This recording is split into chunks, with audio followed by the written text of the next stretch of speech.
और चलिए lunch time में आज सबसे पहले बात करेंगे राष्ट्र रक्षा के संकल्प की। हिंदुस्तान की सेना समय समय पर दूसरे देश की सेनाओं के साथ युद्धाभ्यास को अंजाम देती रहती है ताकि दुश्मन के खिलाफ अपनी रक्षा तैयारियों को धार दे पाए। अब इसी कड़ी में भारतीय वायुसेना के गरुड़ कमांडोज ने अमेरिकी वायुसेना के साथ टाइगर क्लॉ एक्सरसाइज को अंजाम दिया और आतंक के खिलाफ अपनी लड़ाई को मिलकर भी परखा और मजबूत भी किया गया। दरअसल करीब 2 हफ्ते तक चली इस एक्सरसाइज का समापन कल यूपी के चांदीपुर में वायुसेना स्टेशन पर हुआ है।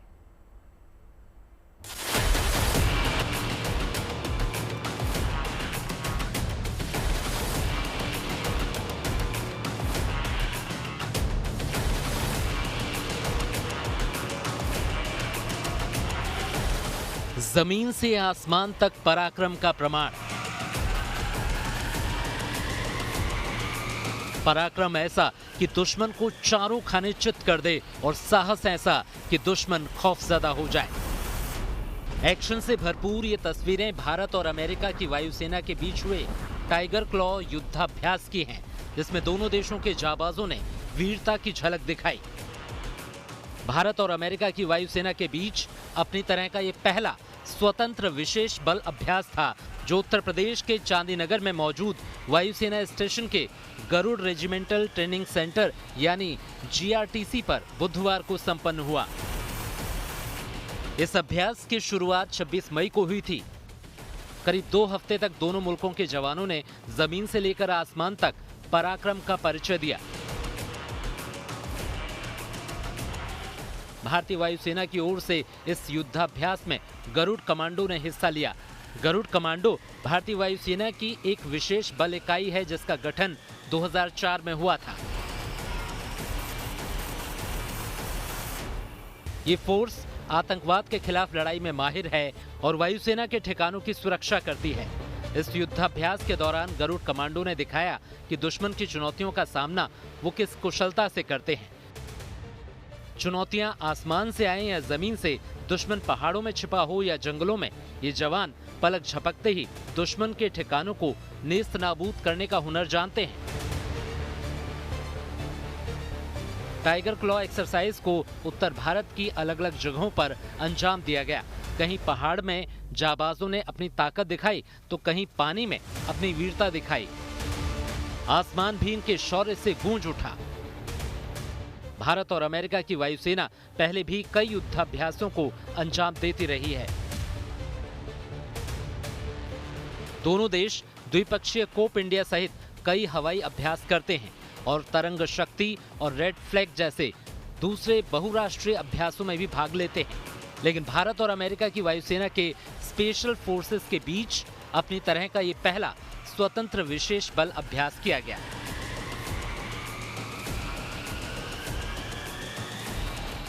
इस एक्सरसाइज के दौरान दोनों देशों की सेनाओं ने ताकत के साथ साथ कौशल दिखाया।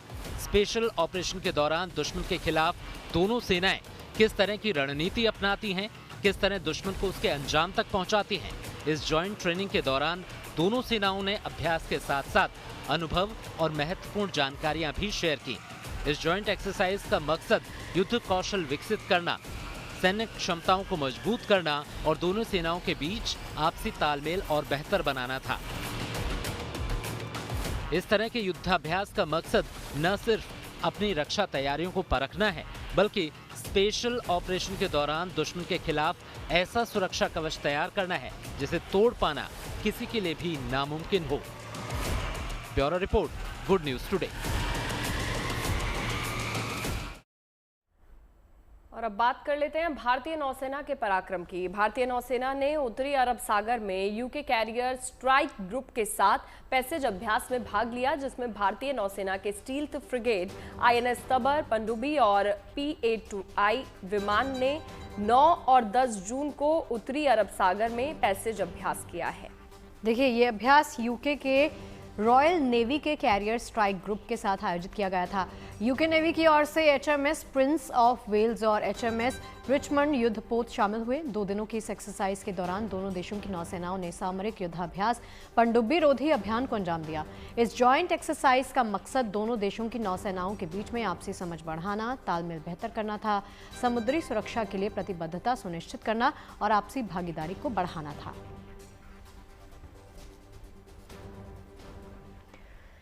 और अब बात रणनीतिक रूप से अहम हिमाचल प्रदेश के किन्नौर में स्थित शिबकी ला दर्रे की करते हैं, जिसे आज़ादी के बाद पहली बार खोल दिया गया। हिमाचल सरकार ने सेना और आईटीबीपी की मदद से इसे आवाजाही के लिए खोला है। अब पर्यटक और स्थानीय लोग आसानी से यहां पर पहुंच सकते हैं और यहाँ से बेहद ही करीब चीन बॉर्डर का दीदार कर सकते हैं। इससे बॉर्डर टूरिज्म को काफी ज्यादा फायदा मिलने की संभावना है। साथ ही बड़ी बात यह है कि यहाँ से कैलाश मानसरोवर की दूरी भी बेहद कम है। हालांकि यहाँ से कैलाश मानसरोवर जाने की अनुमति अभी तक नहीं दी गई है।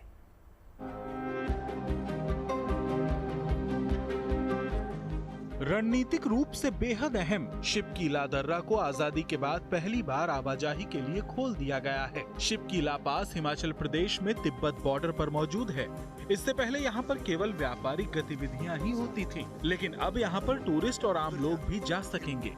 भारतीय सेना और आईटीबीपी की मदद से हिमाचल प्रदेश सरकार ने शिबकी ला पास को खोला है। इससे पहले यहाँ प्रवेश नहीं दिया जाता था। शिबकी ला पास खोले जाने से हिमाचल के दूर दराज स्थित किन्नौर में बॉर्डर टूरिज्म को बढ़ावा मिलेगा। मंगलवार को हिमाचल प्रदेश के मुख्यमंत्री सुखविंदर सिंह सुक्खू शिबकी ला दर्रा पहुंचे और सरहद वन उद्यान की आधारशिला रखी। बड़ी बात यह भी है कि यहाँ से मानसरोवर महज 91 किलोमीटर दूर है, लेकिन चीन की तरफ से अनुमति के बाद ही इस रूट से मानसरोवर जाया जा सकेगा, क्योंकि तिब्बत पर चीन का कब्जा है। अगर ये रूट खोल दिया जाता है तो यहाँ से मानसरोवर की यात्रा सबसे नजदीक और आसान होगी। हमारा अगला पड़ाव जो है मानसरोवर की यात्रा यहाँ से शुरू की जाए, क्योंकि यहाँ से मानसरोवर सिर्फ 91 किलोमीटर दूर है और सिर्फ 2 किलोमीटर सड़क हिंदुस्तान और चाइना की तरफ से बननी है। अगर वो इजाजत देंगे तो यहाँ से बॉर्डर टूरिज्म जो के माध्यम से मानसरोवर की यात्रा सबसे नजदीक की यहाँ की होगी। शिबकी ला भारत और तिब्बत के बीच एक प्राचीन व्यापार मार्ग भी रहा है। LAC से करीब होने की वजह से ये दर्रा सामरिक रूप से भी काफी अहम है। शिबकी ला समुद्र तल से 13,200 मीटर की ऊंचाई पर है। रणनीतिक रूप से ये इलाका इसलिए भी अहम है क्योंकि LAC से इसकी दूरी सिर्फ 200 मीटर की है। शिबकी ला में आईटीबीपी ने 1964 में अपनी पोस्ट तैयार की थी।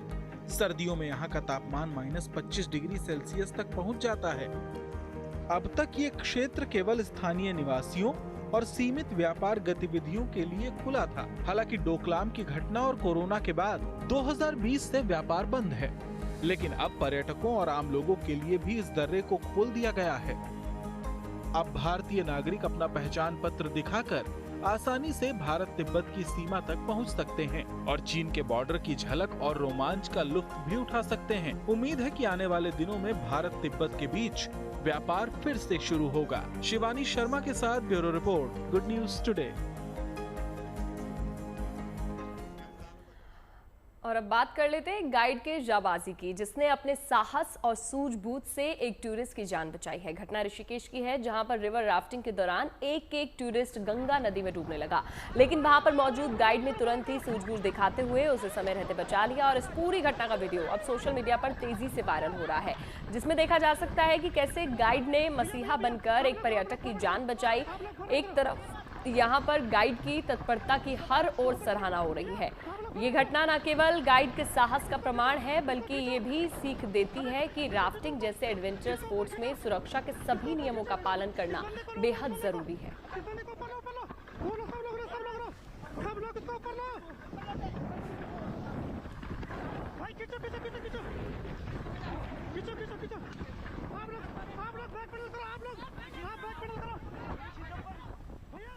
और अब बात महज 10 साल की एक बच्ची की करते हैं, जिसने अंतर्राष्ट्रीय कार्टिंग सीरीज के रोटेक्स यूरो ट्रॉफी में इतिहास रच दिया है। ये बच्ची कोई और नहीं बल्कि भारतीय रेसिंग सनसनी अतिका मीर है। अतिका ने रोटेक्स यूरो ट्रॉफी के दूसरे चरण में शानदार प्रदर्शन किया और 9वें स्थान पर फिनिश किया। अतिका इस प्रतियोगिता के टॉप 10 में स्थान पाने वाली पहली भारतीय बन गई हैं।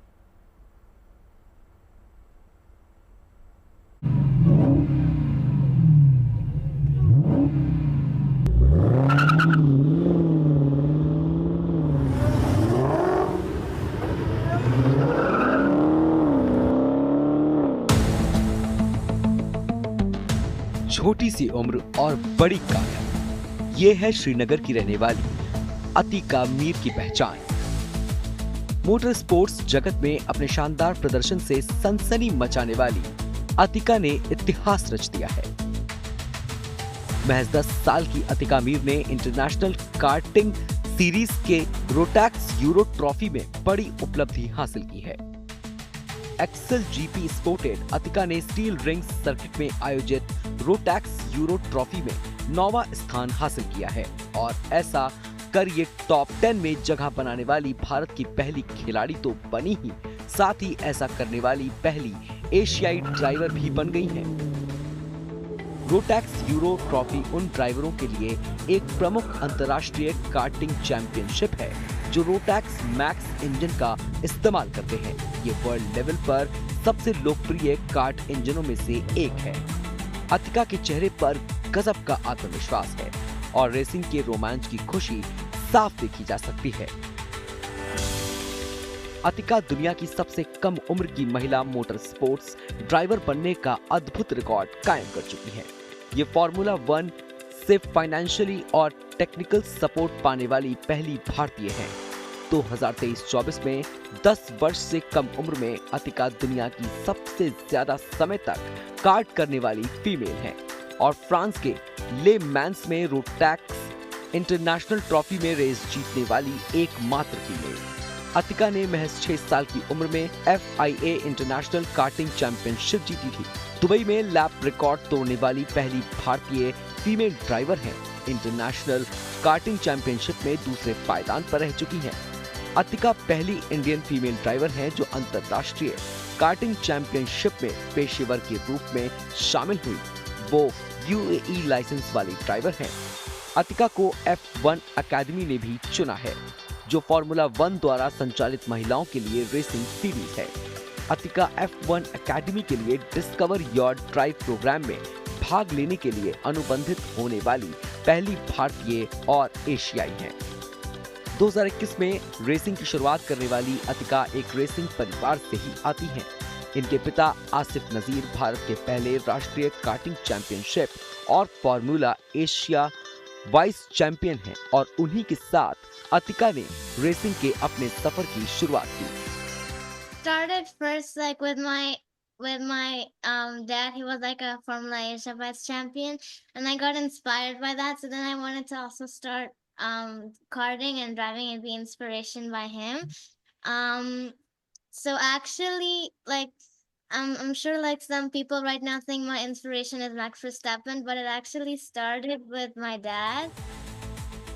इस motor sport activity go karting में अतिका की दिलचस्पी कैसे हुई, इससे जुड़ा वाक्य बहुत ही दिलचस्प है। I started in 2021. So it was like I really wanted to do something in life, so I thought it would be karting, and it is. So and then I went one day at a mall. I was in a mall, not knowing that there would be electric carts. So then there was like an electric karting place, like for little kids where you could play. I was only like 6 years old at that time, so I thought I could play, and then I did. So and then it was like a lot of fun. I really enjoyed it, and then I thought, okay, maybe this could be like my new like favorite thing I would like to do. Atika ने सिर्फ मनोरंजन और आनंद के लिए karting को शुरू किया था, लेकिन देखते ही देखते ये जुनून में बदल गया और कड़ी मेहनत करते हुए वो इसमें एक के बाद एक उपलब्धि हासिल करती नजर आ रही हैं और F1 पोडियम पर आने का इरादा रखती हैं। नितिन श्रीवास्तव के साथ bureau report, good news today. आगे बढ़ते हैं। अब बारी है आज के आर्टिफिशियल इंटेलिजेंस यानी कि AI स्टोरी की, जिसका इस्तेमाल धार्मिक स्थलों पर भी श्रद्धालुओं की सुरक्षा के लिए इन दिनों बड़े ही पैमाने पर किया जा रहा है।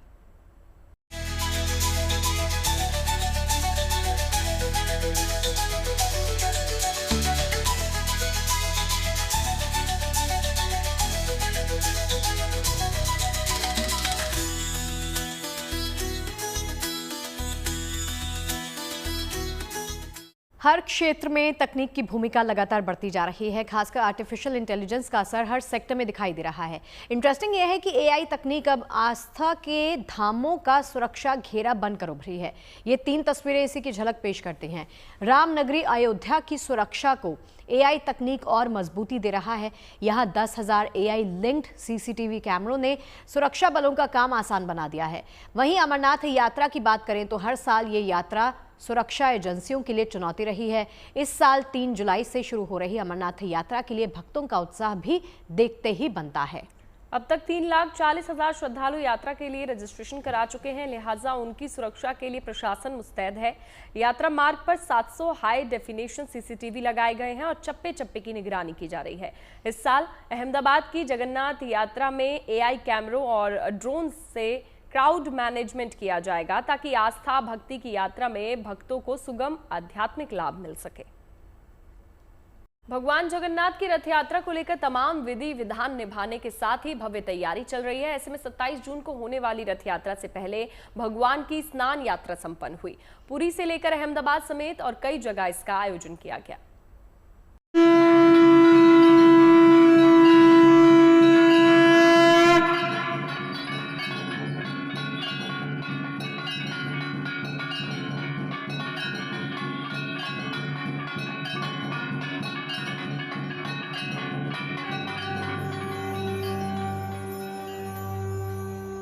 उड़ीसा के पुरी से लेकर देश के अलग अलग हिस्सों में भगवान जगन्नाथ की रथ यात्रा को लेकर श्रद्धालु पूरे भक्तिभाव में डूबे हुए हैं। इस रथ यात्रा की तैयारी जोर शोर से चल रही है। पुरी से लेकर अहमदाबाद तक में बहुत ही धूमधाम के साथ भगवान जगन्नाथ की रथ यात्रा निकाली जाती है। रथ यात्रा के इस आयोजन की कड़ी में उनके प्राकट्य दिवस पर बुधवार को ज्येष्ठ पूर्णिमा पर स्नान यात्रा का आयोजन किया गया। इस विशेष अवसर पर पुरी से लेकर वडोदरा, भिलाई, अलवर समेत देश के अलग अलग जगहों पर भगवान जगन्नाथ को पूरे विधि विधान से स्नान संपन्न करवाया गया। भगवान के ऊपर जल और दूध का अभिषेक किया गया। इस स्नान यात्रा को लेकर इन सभी जगहों पर बड़ी संख्या में श्रद्धालु उमड़ पड़े और जय जगन्नाथ के जयकारों से वातावरण गूंज उठा। इस स्नान उत्सव के दौरान भगवान बलभद्र, जगन्नाथ जी और सुभद्रा जी ने मंदिर परिसर से बाहर आकर भक्तों को दर्शन दिए। उसके बाद उनको स्नान करवाया गया। इस स्नान की खास बात यह है कि ये 108 स्वर्णिम घड़ों से करवाया जाता है। इन घड़ों में भरे सारे तीर्थों के मिश्रित जल में चंदन, गुलाब, घी, दही जैसे द्रव्य मिले होते हैं। स्नान पूर्ण होने के बाद भगवान को राजा की तरह सजाया गया। इस स्नान यात्रा के बाद भगवान जगन्नाथ 15 दिनों के लिए बीमार पड़ गए। इस बीच उनके दर्शन नहीं हो पाएंगे और इन 15 दिनों में वो सिर्फ भक्तों से अपनी सेवा करवाएंगे। 15 दिन बीमार पड़ने वाले इस पूजा को अनासर काल कहा जाता है, जिसका समापन आषाढ़ अमावस्या पर होगा और फिर आषाढ़ी बीज पर 27 जून को भगवान जगन्नाथ की रथ यात्रा निकाली जाएगी। अहमदाबाद में भी रथ यात्रा को लेकर भव्य तैयारी चल रही है। इस बार सुरक्षा व्यवस्था के लिए एआई तकनीक भी इस्तेमाल की जाएगी। आर्टिफिशियल इंटेलिजेंस का मदद से किसी भी ऐसे घटना को अंजाम न मिले, न बने, इसके लिए पूरी तैयारी की जा रही है। रथ यात्रा की इस बार की जो व्यवस्था है उसमें जिस तरह से सॉफ्टवेयर की मदद ली जा रही है, खास तौर पे पूरे रथ यात्रा रूट पे अभी फिलहाल जो नियमित रूप से जो सीसीटीवी कार्यरत है उसके अलावा और सीसीटीवी इंस्टॉल किए जा रहे हैं, उसका फीड लिया जा रहा है। उसके साथ रथ यात्रा में जिस तरह से ड्रोन का उपयोग हमेशा होता था, ड्रोन कैमरा का, और उसमें ड्रोन कैमरा की संख्या में कम से कम डबल उसकी संख्या कर दी गई है। वो सारा फीड हमको अहमदाबाद सिटी कंट्रोल रूम और क्राइम ब्रांच के कंट्रोल रूम में दिया जाएगा। अहमदाबाद में निकलने वाली रथ यात्रा को लेकर कोरोना के बढ़ते मामलों को लेकर भी एहतियात बरती जा रही है। रथ यात्राની અંદર આવા લક્ષણો વાળા કે જેમને કોવિડના લક્ષણો દેખાતા હોય, શરદી, ખાંસી કે જુકામ જેવું કોઈ વિષય થયો હોય તો એ લોકોએ નહીં જવું જોઈએ। અને સાથે કોમોર્બિડ દર્દી, ઉંમરલાયક લોકો અને સાથે જે લોકોને નાની મોટી મુશ્કેલીઓ આવી દેખાતી હોય એ લોકોએ બને ત્યાં સુધી પોતાના ઘરે બેસી અને ભગવાન જગન્નાથના દર્શન કરવા જોઈએ। જેથી કરી જેમને લક્ષણો છે બીજાને ન આપે અને જે કોવિડ કોમોર્બિડ દર્દીઓ છે એ લોકોને કોઈ નુકસાન ન થાય। जिन लोगों को सर्दी, खांसी या कोविड के लक्षण लग रहे हों, उन्हें रथ यात्रा में शामिल नहीं होना चाहिए। बुजुर्ग और किसी रोग से पीड़ित हों, ऐसे लोगों को अपने घरों में रहकर ही भगवान जगन्नाथ के दर्शन करने चाहिए, जिससे जिनमें कोविड के लक्षण हो उनकी वजह से किसी दूसरे को कोई भी नुकसान ना हो। कुल मिलाकर रथ यात्रा को लेकर भव्य तैयारी तो चल ही रही है, साथ ही श्रद्धालुओं की सुविधा और सुरक्षा पर भी विशेष जोर दिया जा रहा है। अलवर से हिमांशु, दुर्ग से रघुनंदन पंडा, वडोदरा से दिग्विजय पाठक के साथ bureau report, good news today. यात्रा के उत्सव में भक्तों की सुरक्षा सबसे पहले होती है और यही वजह है कि रामनगरी अयोध्या से लेकर अमरनाथ यात्रा तक हाईटेक तकनीक का इस्तेमाल किया जा रहा है। कैसे, वो आपको समझाते हैं।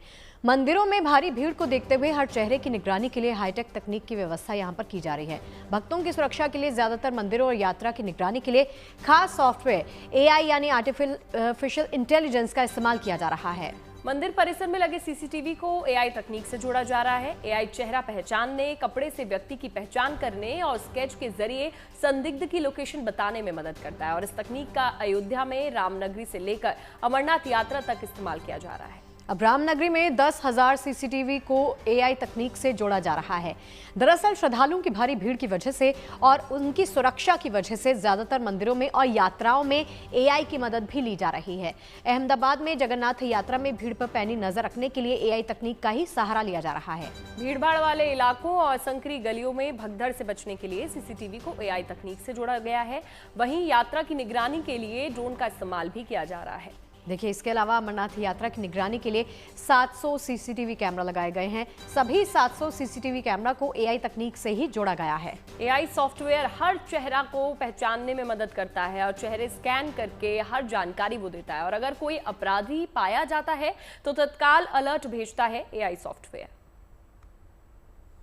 और अब बात कर लेते हैं अवधपुरी की, जहां पर पहुंचकर प्रभु श्री राम के दर्शन करने को भक्त काफी ज्यादा उत्साहित रहते हैं और इस रामनगरी की सुरक्षा व्यवस्था को और अधिक तकनीकी मजबूती मिलने जा रही है। वो है AI यानी कि आर्टिफिशियल इंटेलिजेंस की ताकत। इसके जरिए संदिग्धों तक पुलिस की पहुंच बहुत ही आसान हो जाएगी।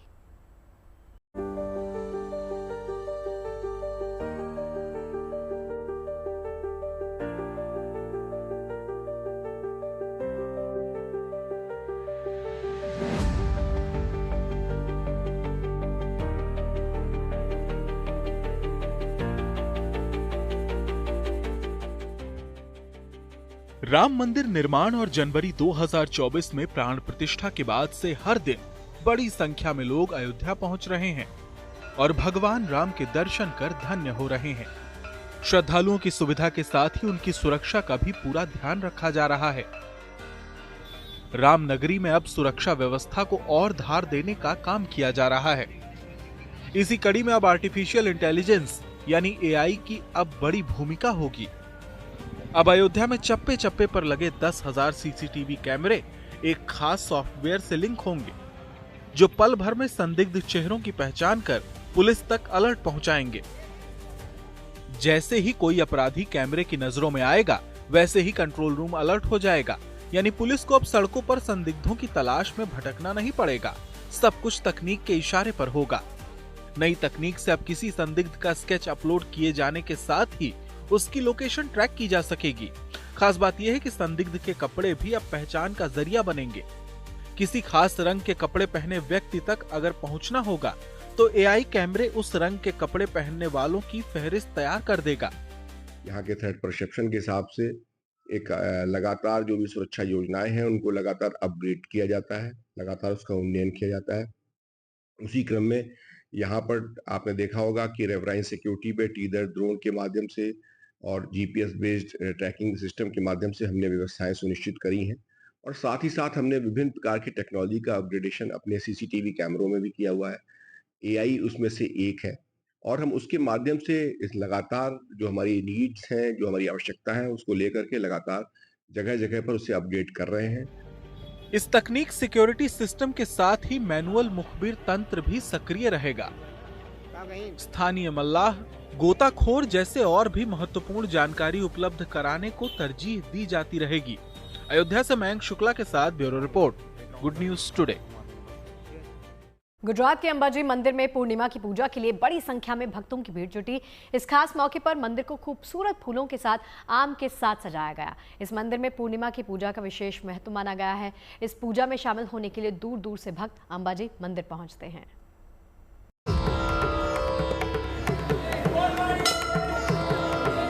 मां अम्बे के 51 शक्तिपीठों में से एक गुजरात के अंबाजी मंदिर में इन दिनों आस्था के अद्भुत रंग दिख रहे हैं। आर्टिफिशियल इंटेलिजेंस अब मच्छरों से होने वाली बीमारियों पर लगाम लगाने में मदद करेगा। फ्लोरिडा यूनिवर्सिटी के वैज्ञानिकों ने आर्टिफिशियल इंटेलिजेंस से लैस एक नई डिवाइस बनाई है। ये मशीन डेंगू और मलेरिया फैलाने वाले मच्छरों की पहचान कर लेती है। किसी भी इलाके में बीमारी फैलाने वाले मच्छरों से मिलने पर ये मशीन अलर्ट दे देती है।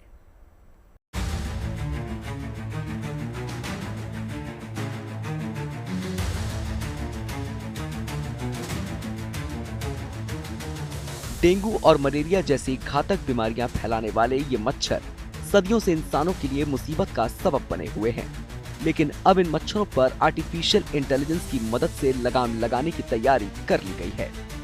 इंसानों की सेहत के दुश्मनों में मच्छरों का नाम हमेशा अव्वल पायदानों पर रहा है। छोटे दिखने वाले ये मच्छर हमेशा बड़ी बीमारियों की वजह बन जाते हैं। मच्छरों की मुसीबत सिर्फ इनके काटने की पीड़ा तक सीमित नहीं है। कुछ मच्छरों का काटना इंसानों को डेंगू और मलेरिया जैसी बीमारियों के जाल में फंसा देता है। अब साउथ फ्लोरिडा यूनिवर्सिटी के साइंटिस्ट बीमारियां फैलाने वाले इन्हीं मच्छरों को पहचानने के लिए आर्टिफिशियल इंटेलिजेंस की मदद ले रहे हैं। इन वैज्ञानिकों ने मच्छरों का एक जाल बनाया है जो आर्टिफिशियल इंटेलिजेंस से लैस है। मच्छरों का ये जाल आधुनिक कैमरे से लैस है। मच्छरों को इस जाल में फंसाने के लिए वैज्ञानिक कुछ खास तरकीबों का इस्तेमाल कर रहे हैं। इसके बाद आर्टिफिशियल इंटेलिजेंस और कैमरे जाल में फंसे मच्छरों की प्रजाति और उनके आकार को परख लेता है। आर्टिफिशियल इंटेलिजेंस डेंगू और मलेरिया फैलाने वाले मच्छरों को पहचान लेता है। किसी इलाके में डेंगू और मलेरिया के मच्छर मिलने पर यह डिवाइस लोगों को अलर्ट कर देगा। So there's an attractant in the trap. The mosquito, the female mosquito, will fly into the trap. There's a fan that blows the mosquito in. One of the components here is a sticky pad, so the mosquito will land on the sticky pad. The light and camera will flash, take an image of that mosquito. We have algorithms that process that image and direct an artificial intelligence algorithm to identify the anatomical components as well as the species of the mosquito, and that information is then shared with the user, and so we can get a sense of what mosquitoes are in a specific area remotely and effectively and very quickly. खास बात यह भी है कि इस device की लागत $150 से भी कम है।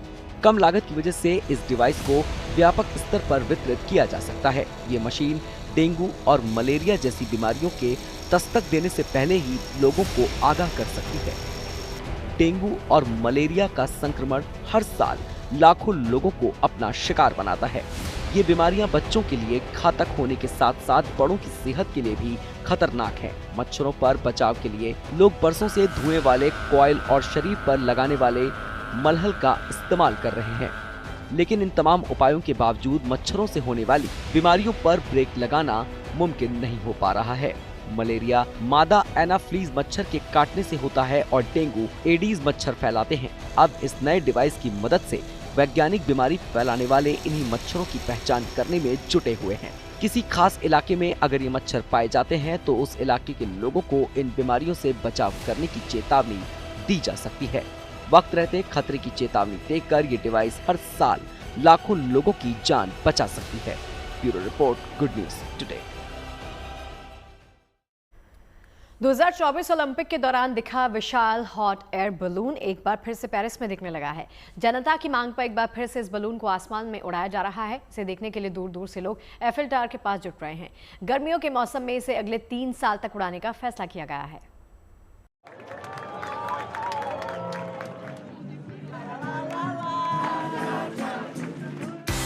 एफिल टावर के पास उड़ते इस विशाल गुब्बारे ने पेरिस ओलंपिक की यादों को ताजा कर दिया।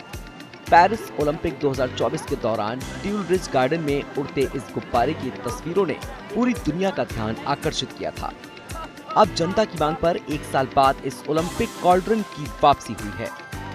इस ओलंपिक कॉल्ड्रन को हॉट एयर बैलून की शुरुआत करने वाले मोंटगोल्फियर ब्रदर्स को श्रद्धांजलि देने के लिए डिजाइन किया गया था। ओलंपिक के दौरान कई किलोमीटर दूर से लोग इस गुब्बारे का नजारा देख सकते थे। लॉवर म्यूजियम, शैम्स एलिसीज एवेन्यू और सीन नदी के तट पर बैठे लोगों की नजरें इस गुब्बारे पर टिक जाती थी।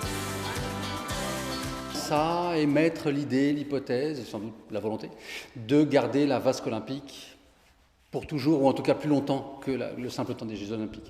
Et donc ensuite, la chose est montée en puissance et l'idée a pris corps jusqu'à ce que la décision soit finalement prise par le président de la République. Tulip garden में 10 जून यानी मंगलवार से ही इस गुब्बारे को फुलाने का काम शुरू कर दिया गया था। पूरे गुब्बारे को आकार लेने में कई घंटे का वक्त लग गया। 21 जून तक ट्यूलिप गार्डन और उसके आसपास के इलाकों में ये गुब्बारा शाम को उड़ता दिखाई देगा। आज फ्रांसीसी राष्ट्रपति इमैनुअल मैक्रों भी इस साइट पर आएंगे। Moi, je trouve que c'est une bonne idée parce que toute cette organisation, c'est beaucoup d'argent aussi. Et c'est important que ce qui a été installé puisse continuer et que les gens puissent en profiter pendant le plus longtemps possible. फिलहाल इस Olympic cauldron को किसी स्थायी जगह पर स्थापित करने की योजना नहीं है, लेकिन पेरिस में ये विशाल गुब्बारा अगले 3 साल तक गर्मियों के मौसम में दिखाई देता रहेगा। Bureau report, good news today.